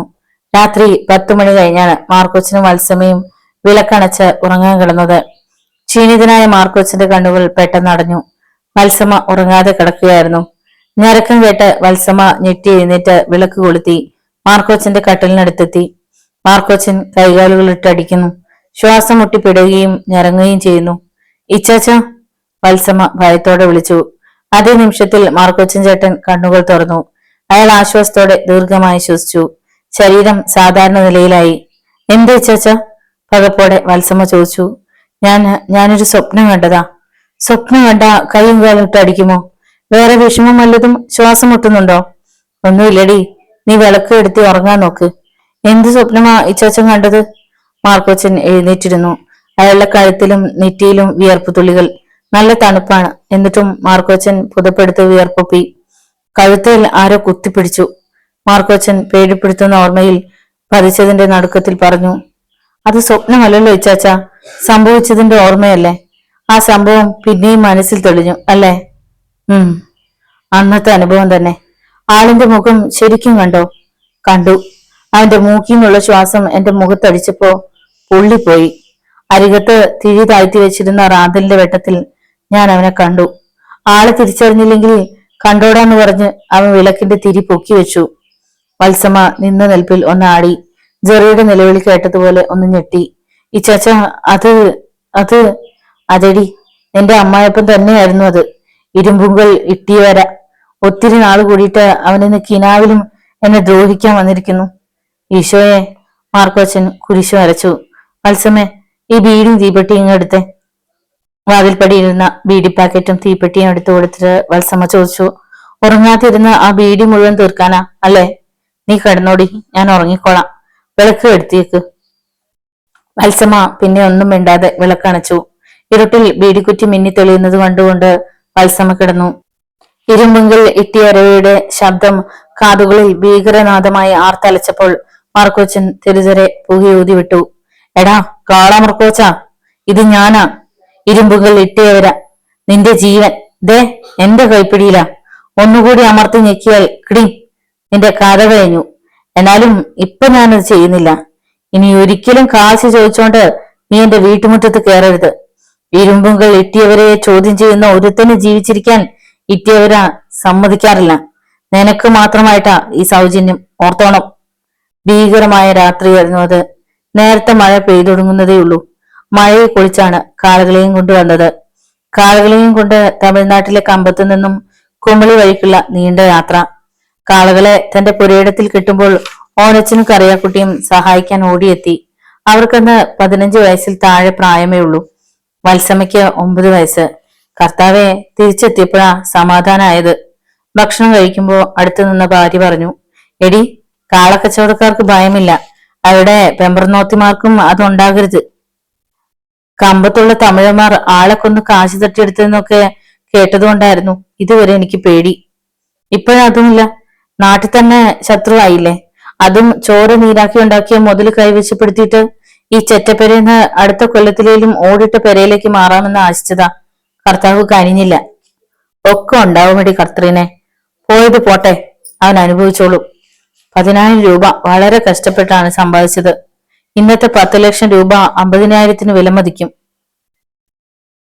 പണം സൂക്ഷിച്ചിരുന്നത് കത്രീനയാണ്. ചെറിയ തടിയലമാരയ്ക്കുള്ളിൽ പഴന്തുണിക്കെട്ടിൽ അവൾ നോട്ടുകൾ സൂക്ഷിച്ചു. ഒടുവിൽ കത്രീനയ്ക്ക് പേടിയായി. ഇങ്ങനെ കാശ് വെച്ചോണ്ടിരുന്ന അപകടമല്ലേ? കത്രീന ചോദിച്ചു. പിന്നെ എന്തു ചെയ്യും? ബാങ്ക് ഇടപാടൊന്നും എനിക്കറിയത്തില്ല. ബാങ്കിലോട്ട് പോകാൻ തന്നെ പേടിയാ. ഈ ചുറ്റുവട്ടത്തും ബാങ്കുമില്ല. വിശ്വസ്തനായ ആരെയെങ്കിലും സൂക്ഷിക്കാൻ ഏൽപ്പിച്ചാലോ? നല്ല കെട്ടുറപ്പുള്ള വീടായിരിക്കണം. അതേപ്പറ്റി ആലോചിച്ചു. വിശ്വസ്തരായ സ്നേഹിതരിൽ പലരും ഉണ്ട്. അവർക്കൊന്നും നല്ല വീടുകളില്ല. ആലോചിച്ചിട്ട് ഒരാളെ മാത്രമേ കണ്ടുള്ളൂ. ഇരുമ്പുങ്കൽ ഇട്ടിയവര. സഹപാഠിയാണ്. ഏത് സഹായവും എപ്പോ വേണമെങ്കിലും ചെയ്യാമെന്ന് കാണുമ്പോഴെല്ലാം ഇട്ടിയവര വാഗ്ദാനം ചെയ്യും. നാട്ടുകാരെ മുഴുവൻ പേടിപ്പിച്ചും വിറപ്പിച്ചും കഴിയുന്നവനാണെങ്കിലും തന്നോട് ഇന്നേവരെ അങ്ങനെ പെരുമാറിയിട്ടില്ല. ശത്രുക്കളെ ഇട്ടിയവരെ കൊന്നു കൊക്കയിലോ ആറ്റിലോ കടലിലോ ഒക്കെ എറിഞ്ഞ കഥകൾ കേൾക്കാറുണ്ട്. ഒരു കൊലക്കേസും തെളിഞ്ഞിട്ടില്ല. കൊട്ടാരം പോലുള്ള വീട്, ഏക്കർ കണക്കിന് ഭൂസ്വത്ത്. കത്രീന കാശ് ഇരുമ്പുക്കൽ ഇട്ടിയവരെ ഏൽപ്പിച്ചാലോ? ഈശോയെ, അയാളെ വിശ്വസിക്കാമോ? കൂടെ പഠിച്ചല്ലേ, അതും കളരി മുതൽ ഒന്നിച്ചായിരുന്നു. ലക്ഷപ്രഭുവിന് നമ്മുടെ 10,000 തട്ടിയെടുക്കേണ്ടതുണ്ടോ? അങ്ങനെയാണ് 10,000 രൂപ ഇരുമ്പുങ്കൽ ഇട്ടിയവരെ സൂക്ഷിക്കാൻ ഏൽപ്പിച്ചത്. നാട്ടിലെ ഏറ്റവും നല്ല വീടുകളിലൊന്ന് പണിയണമെന്ന് വാശിയായിരുന്നു. അന്ന് 10,000 രൂപയുണ്ടെങ്കിൽ ഒരുവിധം നല്ല വീടുണ്ടാക്കാം. അത് പോരെന്ന് തോന്നി. കാളമാർക്കോച്ചൻ എന്ന് പറയുമ്പോൾ ആക്ഷേപമാണ് എല്ലാവർക്കും. ആക്ഷേപിക്കുന്നവരെ നിശബ്ദരാക്കണം. അതിനൊരു മാറ്റം വലിയ വീടാണ്. വീണ്ടും രാപ്പകലില്ലാതെ കഷ്ടപ്പെട്ടു. കാലിച്ചന്തകളിൽ കാളമാർക്കോച്ചിന് പേരായി. കുറെ കൂടി സമ്പാദ്യമായപ്പോൾ വീടുപണി തുടങ്ങാമെന്നായി. കിട്ടിയവരെ മുൻകൂട്ടി വിവരം അറിയിച്ചേക്കാം. പണം ഘട്ടം ഘട്ടമായി കിട്ടിയാ മതി. വിവരം പറഞ്ഞപ്പോ ഇട്ടിയവരാ ഒന്നും അറിയാത്തവനെ പോലെ ചോദിച്ചു, മാർക്കോച്ചൻ എന്താ ഈ പറയുന്നത്? ഇട്ടിയവരാ ഞെട്ടലോടെ വിളിച്ചു. കാളമാർക്കോച്ചൻ വീട്ടുമുറ്റത്ത് വന്ന് ആക്ഷേപിച്ച ഇരുമ്പുകൾ ഇട്ടിയവരാ ഒതുങ്ങുമോ? ഇട്ടിയവരാ ചിരിച്ചു. ഇട്ടിയവരാ ഞാനാ 10,000 രൂപ എണ്ണി തന്നത്. ഇറങ്ങിപ്പോളൂ. തന്റെ പിച്ചക്കാശ് കൊണ്ട് വേണോ ഇനി ഇരുമ്പുകൾ അടുപ്പ് പോകാൻ? പേരും പിച്ചും പറയുന്നോടെ തെണ്ടി. കണ്ടവന്റെ പണം സൂക്ഷിക്കാൻ ഞാനെന്നാ നിന്റെയൊക്കെ ശമ്പളക്കാരനോ? അത് കഴിഞ്ഞ് ഒരാഴ്ച കഴിഞ്ഞപ്പോഴായിരുന്നു ആ സംഭവം. കാളുകൾ പുറത്തു നിൽക്കുന്നത് കൊണ്ട് കാവലിനായി ചാർത്തിലാണ് കിടന്നത്. ഇട്ടിയവര കഴുത്ത് ഞെരിച്ച് മുന്നറിയിപ്പ് തരാനെത്തിയത് ആ രാത്രിയിൽ ആരും അറിഞ്ഞില്ല. അയാളെ ഭയന്ന് മക്കൾ വളരുന്നതുവരെ ജീവിക്കാൻ ആഗ്രഹിച്ചു. അതുകൊണ്ട് ഇട്ടിയവരോട് പണം പിന്നെ ചോദിച്ചില്ല. ആ നഷ്ടത്തിന്റെ ഭീകരകഥ വീട്ടിൽ മാത്രം ഒതുങ്ങി. എത്രയോ രാത്രികളിൽ അതോർത്ത് കണ്ണീരൊഴുക്കി. ഓണച്ചന്റെയും കറിയാക്കുട്ടിയുടെയും മനസ്സുകളിൽ പകയുടെ വിത്തുകൾ പൊട്ടിമുളക്കുകയായിരുന്നു. ചരിത്രത്തിൽ ആദ്യമായി ഇരുമ്പുങ്കൽ കുടുംബത്തിന് നേരെ വെല്ലുവിളി ഉയർന്നു. അത് ഓണച്ചന്റെയും കറിയാക്കുട്ടിയുടേതുമായിരുന്നു. പക്ഷെ വത്സമ, അവൾക്ക് ഇരുമ്പുങ്കലെ സന്തതിയുടെ ഭാര്യയാകേണ്ടി വന്നു. ഇച്ചാച്ച, വഴിയിൽ നിന്നൊരു വിളി. അത് ഓണച്ചന്റെ സ്വരമാണല്ലോ. വത്സമേ, ഇടി എഴുന്നേക്കടി. മാർക്കോച്ചൻ ചാടി എഴുന്നേറ്റു. നഗരമധ്യത്തിലൂടെയുള്ള പ്രധാന റോഡിലൂടെ ജോണങ്കിൾ ജീപ്പ് ഓടിച്ചു. നട്ടുച്ചയാണ്. ജീപ്പ് ഒരു വലിയ ഹോട്ടലിന്റെ മതിൽക്കെട്ടിനുള്ളിൽ കയറി. ജോണങ്കിൾ ജീപ്പിൽ നിന്നിറങ്ങി റിസപ്ഷൻ കൗണ്ടറിലെത്തി. അയാൾ റിസപ്ഷനിസ്റ്റോട് എന്തോ ചോദിച്ചു. പെട്ടെന്ന് ലിഫ്റ്റിനടുത്തേക്ക് നീങ്ങി. ലിഫ്റ്റിലൂടെ 3-ാം നിലയിലേക്ക്. 307 നമ്പർ മുറിയുടെ വാതിൽക്കിലെത്തിയപ്പോൾ വാതിൽ തുറന്നു പിടിച്ച ആദരവോടെ ഒരു മധ്യവയസ്കൻ നിന്നിരുന്നു. ജോണങ്കിൾ ഉള്ളിൽ കടന്നു. മാത്യൂസ്, ഞാൻ തിരക്കിലാണ്. ശരിയെങ്കിൽ എല്ലാം റെഡി. മാത്യൂസ് ഏതാനും ഫയലുകൾ മേശപ്പുറത്ത് വെച്ചു. ജോണങ്കിൾ ചില കടലാസുകളിൽ ഒപ്പിട്ടു. പെട്ടെന്ന് മുറിയിൽ നിന്നിറങ്ങി. വീണ്ടും ജീപ്പിൽ യാത്ര. പോക്കറ്റ് റോഡിലൂടെയാണ് ഇപ്പോ ജീപ്പ് ഓടുന്നത്. ഒരു കാലത്ത് ആഡംബരം മുറ്റി നിന്നിരുന്നതിന്റെ അവശിഷ്ടങ്ങൾ മാത്രമുള്ള ഒരു വലിയ വീടിന്റെ മുറ്റത്ത് ജീപ്പ് നിന്നു. തടി കൊണ്ടുള്ള വലിയ ഗേറ്റ് ജീർണിച്ച നിലയിൽ തുറന്നു കിടക്കുകയായിരുന്നു. ജീപ്പ് വന്ന് നിന്നയുടനെ താടിയും മുടിയും നീട്ടി വളർത്തിയ ഒരാൾ ഓടിയിറങ്ങി വന്നു. എന്തിനാ വന്നത്? അവളിവിടെ ഇല്ല, അയാൾ അലറി. ജോണകൾ ജീപ്പിൽ ചാരി നിന്ന് അയാളെ നോക്കി. സർവ്വവിധ പ്രൗഢികളോടെ ജീവിച്ചിരുന്ന ജോർജ് കുട്ടി. നീണ്ട താടിയും മുടിയും പകുതിയിലേറെ നരച്ചതാണ്. ചുളിയുള്ളതെങ്കിലും വൃത്തിയുള്ള ഷർട്ടും മുണ്ടുമാണ് വേഷം. കണ്ണുകളിൽ ക്രൗര്യം കത്തി നിൽക്കുന്നുണ്ട്. ആ കണ്ണുകൾ ജോണകളിൽ തറഞ്ഞു നിന്നു. ചോദിച്ചത് കേട്ടില്ലേ? അവളെ കാണാനാണോ? അവൾ ഇവിടെ ഇല്ല. നിന്ന സ്ഥാനത്ത് നിന്ന് ചലിക്കാതെ ജോർജ് കുട്ടി പറഞ്ഞു. ജോണകൾ സഹതാപത്തോടെ അയാളെ നോക്കി. ജോണകളുടെ മുഖം മ്ലാനമായി. മനസ്സ് എവിടേക്കോ പറന്ന് അപ്രത്യക്ഷമായ അവസ്ഥ. ശരീരം മാത്രമാണ് ഇവിടെ. നിശ്ചലാവസ്ഥയിലായ ജോണകളിന് അവിടെ നിന്നും ചലിക്കുവാൻ വളരെ സമയം വേണ്ടി വന്നു. വർത്തമാനകാലത്തിന്റെ നൊമ്പരം കുത്തിപ്പൊറുക്കാൻ മനസ്സ് ഭൂതകാലത്തിൽ നിന്ന് തിരിച്ചെത്തിയിരുന്നു. ജോണകൾ പതിയെ ജോർജ് കുട്ടിയുടെ അടുത്തേക്ക് ചെന്നു. പോയിക്കോ, പോകാൻ, ഇങ്ങോട്ട് അടുക്കരുത്, നിലവിളിയായി ജോർജ് കുട്ടിയുടെ ശബ്ദം. അത് കേട്ട ജോണകൾ പിന്തിരിഞ്ഞില്ല. അച്ചായ, ബഹളമുണ്ടാക്കാതെ. ജോണകൾ ജോർജ് കുട്ടിയുടെ അടുത്ത് ചെന്നയുടനെ അയാളുടെ കൈകൾ രണ്ടും കൂട്ടിപ്പിടിച്ചു. വിടടാ, എടാ, എന്നെ വിടാൻ, അയാൾ കുതറി. എന്നെ കൊന്നാലും അവൾ എവിടെയാണെന്ന് ഞാൻ പറയില്ല. ഇല്ല, പറയില്ല. ജോണകൾ കൈവിട്ട ഉടനെ അയാൾ വീട്ടിലേക്ക് ഓടിക്കയറി മുറിയിൽ കടന്ന് വാതിൽ കൊട്ടിയടച്ചു. പോടാ ദ്രോഹി, നശിച്ചവനെ, കടന്നുപോടോ, അവളെ ഞാൻ വിട്ടുതരില്ലടാ. മുറിക്കുള്ളിൽ നിന്ന് അയാൾ അലറി. മോനായി, വിളിയേട്ട് ജോണകൾ തിരിഞ്ഞു നോക്കി. അടുക്കള ഭാഗത്ത് വാതിൽക്കൽ നിൽക്കുന്ന സ്ത്രീയെ അയാൾ കണ്ടു. ലൂസി ചേച്ചി, ചേച്ചി എല്ലാം കണ്ടു നിൽക്കുകയായിരുന്നോ? ഞാൻ പുറത്തേക്ക് വരാം. ലൂസി അകത്തേക്ക് വലിഞ്ഞു. വീടിന്റെ പ്രധാന വാതിൽ തുറന്ന് ലൂസി പുറത്തു വന്നു. വരൂ മോനായി, ലൂസി ക്ഷണിച്ചു. അച്ചായൻ? ജോണകൾ സംശയം പ്രകടിപ്പിച്ചു. ഇല്ല, ഇനി ഉടനെ വാതിൽ തുറക്കില്ല. ജോണകൾ അകത്ത് കയറി. സ്വീകരണ മുറിയിൽ പൊടി പിടിച്ചു കിടക്കുന്ന കസേരകൾ. ഒരു കസേര ലൂസി വൃത്തിയാക്കി. ഇരിക്കെ, ആരും ഇങ്ങോട്ട് വരാത്തതുകൊണ്ട് ഒന്നും വൃത്തിയാക്കാറേ ഇല്ല. അല്ലെങ്കിൽ തന്നെ ഒന്നിനും ഉത്സാഹമില്ല. ഈ വാതിൽ തുറന്നിട്ട് തന്നെ എത്ര നാളായി? ലൂസിയുടെ ദുഃഖം നിറഞ്ഞ സ്വരം. ജോണകൾ കസേരയിൽ ഇരുന്നിട്ട് ലൂസിയെ നോക്കി. ലൂസിക്ക് വയസ്സേറിയിരിക്കുന്നു. കാലം പിടിയും നിൽക്കില്ലല്ലോ. മോനായും ഞങ്ങളെ ഉപേക്ഷിച്ചെന്നാ വിചാരിച്ചത്. ഇല്ല ചേച്ചി, ഈ കണ്ണി ഉപേക്ഷിക്കാൻ എനിക്ക് കഴിയുമോ? ഈ മനസ്സ് കണ്ടറിയാൻ വൈകി. ഞാനല്ല, അറിയേണ്ടവർ അറിഞ്ഞില്ല. ചേച്ചി ഒരിക്കലും കുറ്റക്കാരിയല്ല. ജോർജ് കുട്ടിയുടെ നിഴൽ മാത്രമായിരുന്നു ഞാൻ. അങ്ങേര് പറയുന്നതിനപ്പുറം എനിക്കൊന്നുമില്ലായിരുന്നു. എല്ലാം ഞാൻ അറിഞ്ഞിട്ടുണ്ട്. മേഴ്സി എല്ലാം എന്നോട് പറഞ്ഞിട്ടുണ്ട്. ജോർജ് കുട്ടിക്ക് 1-2 ആഴ്ചയായിട്ട് ശകലം കൂടുതലാ. വേറെ ഉപദ്രവമൊന്നുമില്ല. ഇടയ്ക്കിടെ മുറിയിൽ കിടന്ന് അലറും. വഴിയിൽ നിന്ന് ഏതേലും വണ്ടിയുടെ ഹോൺ കേട്ടാൽ ഉടനെ വാതിൽ തുറന്ന് ചാടിയിറങ്ങും. മോനായിയോട് പറഞ്ഞത് കേട്ടില്ലേ? അതുപോലെ ആരോടൊന്നില്ലാതെ പറയും. മോനായി ആണെന്ന് അറിഞ്ഞോണ്ടല്ല അങ്ങനെ പറഞ്ഞത്. ഡോക്ടറെ അടുത്ത് കൊണ്ടുപോകാൻ പലവട്ടം ഒരുങ്ങിയതാ. ഒറ്റയ്ക്ക് കൊണ്ടുപോകാൻ ധൈര്യം വരുന്നില്ല. പിന്നെ ടാക്സി പിടിക്കാനുള്ള രൂപ തുറന്നു പറയാമല്ലോ മോനായി. ആകെ ഗതികേടില്ല. അനിയന്മാരോ അവരുടെ മക്കളോ ഇങ്ങോട്ട് തിരിഞ്ഞു നോക്കില്ല. ഞങ്ങൾ ദൈവത്തിന്റെ ശിക്ഷ അനുഭവിക്കുകയാണോ മോനായി? ലൂസി തേങ്ങലടക്കി. ദൈവം ആരോടും പകവെച്ച് പ്രവർത്തിക്കുകയില്ല. ദൈവം സ്നേഹിക്കുന്നവരാണ്. ജോണകൾ ആശ്വസിപ്പിച്ചു. സുഖദുഃഖങ്ങൾ ഇടകലരാത്ത ജീവിതമുണ്ടോ? ഇത് ദൈവശിക്ഷ തന്നെയാ. മേഴ്സിയോടും മോനായിയോടും ഞങ്ങൾ കാണിച്ച ക്രൂരതകൾക്കുള്ള ശിക്ഷ. ജോണകൾ അത് കേട്ടതേയില്ല. അയാളുടെ മനസ്സിലേക്ക് മേഴ്സി വന്നു. മേഴ്സിയെ കണ്ട് എല്ലാം മറന്ന് ജോണകൾ ഇരുന്നു. കുടിക്കാൻ എന്താ വേണ്ടത്? കാപ്പിയോ ചായയോ? തണുത്തതൊന്നും ഇവിടെ ഇരിപ്പില്ല. ജോണങ്ങളുടെ ഭാവമാറ്റം ശ്രദ്ധിക്കുന്നതിനിടയിൽ ലൂസി ആരാഞ്ഞു. ഒന്നും വേണ്ട ചേച്ചി. മോനായി പിന്നെന്താ ഇതുവഴി വരാഞ്ഞത്? പോയിട്ട് എത്ര നാളായി? ചിലപ്പോ നിയന്ത്രണം നഷ്ടപ്പെട്ടു പോകും. അതുകൊണ്ടാണ്. പക്വത വളരെയധികം നേടിയെന്ന് അഭിമാനിക്കാറുണ്ടെങ്കിലും ഇവിടെ വരുമ്പോ ഞാൻ സാധാരണക്കാരിലും സാധാരണക്കാരനായിത്തീരുന്നു. മനസ്സ് ചഞ്ചലിക്കുന്നു. അതുകൊണ്ടാണ് ഇങ്ങോട്ട് വരാൻ മടിക്കുന്നത്. എനിക്കറിയാം. മേഴ്സി ഇന്ന് മോനായിയുടെ മനസ്സിൽ ജീവിക്കുകയാണെന്ന് എനിക്കറിയാം. നിങ്ങളുടെ ബന്ധത്തിന് ഞാൻ ഒരിക്കലും എതിരായിരുന്നില്ല. ഞാനത് പറഞ്ഞിട്ടുണ്ടല്ലോ. പക്ഷെ ജോർജ് കുട്ടി, അങ്ങേരോട് എതിർത്ത് പറയാൻ എനിക്ക് കേൾപ്പില്ലായിരുന്നു. എല്ലാം മേഴ്സി പറഞ്ഞിട്ടുണ്ട്. ബന്ധങ്ങളെല്ലാം ഉപേക്ഷിച്ച് എന്റെ കൂടെ ജീവിക്കാൻ വന്ന ആ ദിവസം ചേച്ചിയോട് യാത്ര ചോദിച്ചിട്ടാണ് വന്നതെന്ന് മേഴ്സി പറഞ്ഞു.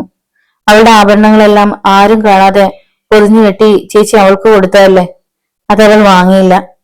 ഞങ്ങളെ ദ്രോഹിക്കാൻ ജോർജ് കുട്ടിച്ചായനോടൊപ്പം മറ്റു സഹോദരന്മാരും കൂട്ടുചേർന്നതാണല്ലോ. ആ പാപഭാരം അവരെ ആരെയും അലട്ടുന്നില്ല. അച്ചായനെ ഈ സാഹചര്യത്തിൽ സഹായിക്കാനും ശുശ്രൂഷിക്കാനും അവരുണ്ടാകുമെന്നായിരുന്നു എന്റെ പ്രതീക്ഷ. അച്ചായൻ മരിച്ചോ ജീവിച്ചിരിക്കുന്നോ എന്ന് പോലും അവർ അന്വേഷിക്കുന്നില്ല മോനായി. ഈ വീടിന്റെ കിടപ്പ് കണ്ടില്ലേ? നോക്കാനും അന്വേഷിക്കാനും ആരും ഇല്ലാതെ. അല്ലെങ്കിൽ തന്നെ ആർക്കു വേണ്ടിയിട്ടാ? ഓമനിക്കാൻ ഒരു കുഞ്ഞിനെ കിട്ടാനുള്ള ഭാഗ്യം ചെയ്തവരല്ലല്ലോ ഞങ്ങൾ. ഞങ്ങൾ മരിച്ച് മണ്ണടിഞ്ഞ ഒരു തുള്ളി കണ്ണീർ പൊഴിക്കാൻ പോലും ആരുമില്ല. ജോർജ് കുട്ടിയുടെ മരണം വരെ ജീവിതം നീട്ടിക്കിട്ടണേ എന്ന് മാത്രമാണ് എന്റെ പ്രാർത്ഥന. അല്ലെങ്കിൽ അങ്ങേര് സുബോധമില്ലാതെ നരകിച്ച്. ലൂസി കരഞ്ഞു. ഒന്നും പറയാനാവാതെ ജോണങ്കിൾ നിശബ്ദനായിരുന്നു. ഞാൻ കാപ്പി ഉണ്ടാക്കാം, മോനായി ഇരിക്കുക. ലൂസി അടുക്കളയിലേക്ക് പോയി. എടാ, അവള് ഇവിടെ ഇല്ലടാ, പറഞ്ഞത് കേട്ടില്ലേ? അവൾ ഇവിടെ ഇല്ലെന്ന്. അടുത്ത മുറിയിൽ നിന്ന് ജോർജ് കുട്ടിയുടെ വാക്കുകൾ കേട്ടു. മേഴ്സി ഇവിടെ ഇല്ലെന്ന് അലറി പറയുകയാണ് അവളുടെ ജോർജ് കുട്ടി ചായൻ. ഇല്ല, മേഴ്സി ഇവിടെ ഇല്ല. മേഴ്സി ഇനി ഒരിക്കലും ഇങ്ങോട്ടൊന്നല്ല, ഈ ഭൂമുഖത്തേക്ക് പോലും വരില്ല. ജോണകളുടെ മനസ്സ് തേങ്ങിക്കറഞ്ഞു.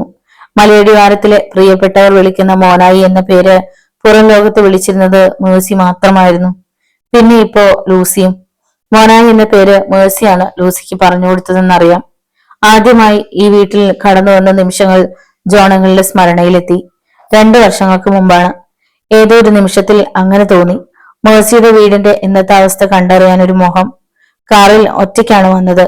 വീടിനെ പറ്റി മേഴ്സി പറഞ്ഞിട്ടുള്ള അറിവോടെ ഇതിനു മുമ്പ് ഒരിക്കൽ മാത്രം വന്നിട്ടുണ്ട്, അവളെ വിളിച്ചിറക്കി കൊണ്ടുപോകാൻ. വീടിന് മുന്നിൽ കാർ നിർത്തിയപ്പോൾ മേഴ്സിയുടെ ഓർമ്മകൾ ഹൃദയം നീറ്റുകയായിരുന്നു. അതേ നിമിഷത്തിൽ കണ്ണുനീർ കുടുകുടാ ചാടി. വേദന കടിച്ചമർത്താൻ കഴിയാതെയാണ് കാറിൽ നിന്നിറങ്ങിയത്. വീട് കണ്ടപ്പോൾ അമ്പരന്നു. ഇത് തന്നെയോ വീട്? അന്ന് ഒറ്റ നോട്ടത്തിൽ കണ്ട ആകൃതിയും പ്രകൃതിയും എല്ലാം ഉണ്ട്. വർഷങ്ങൾ എത്ര കടന്നുപോയി.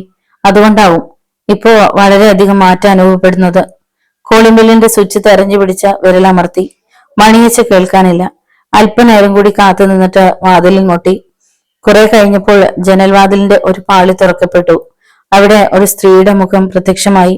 വാർദ്ധക്യത്തിന്റെ ലക്ഷണങ്ങൾ ഉണ്ടെങ്കിലും സൗന്ദര്യം നഷ്ടപ്പെടാത്ത സ്ത്രീ. ആരാ? ഞാൻ ജോൺ പോൾ. John Paul? ആ സ്ത്രീ ഓർമ്മയിൽ പരതി. പെട്ടെന്ന് അമ്പരപ്പോടെ സൂക്ഷിച്ചു നോക്കി. John Paul?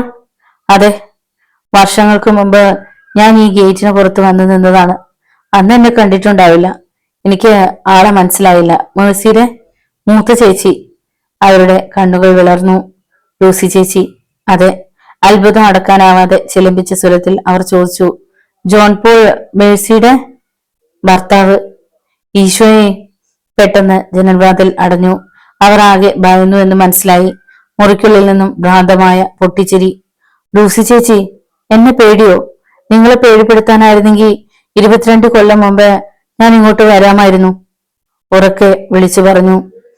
ഏതോ മുറിയുടെ വാതിൽ തുറക്കുന്ന ശബ്ദം കേട്ടു. അല്പം കഴിഞ്ഞ് പ്രധാന വാതിൽ തുറന്നു. ഭയത്തോടെ ഒരാൾ എത്തി നോക്കി.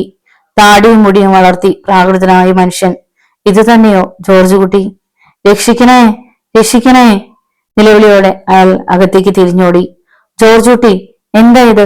പേടിക്കാതെ, ഞാനല്ലേ പറഞ്ഞത്, അവിടെ കിടന്നു. അകത്തു നിന്നും സാന്ത്വന വാക്കുകൾ കേട്ടു. അടിച്ചവശനാക്കി തന്നെ വഴിയോർത്ത് ഉപേക്ഷിച്ചിട്ട് പോയ ജോർജ് കുട്ടി.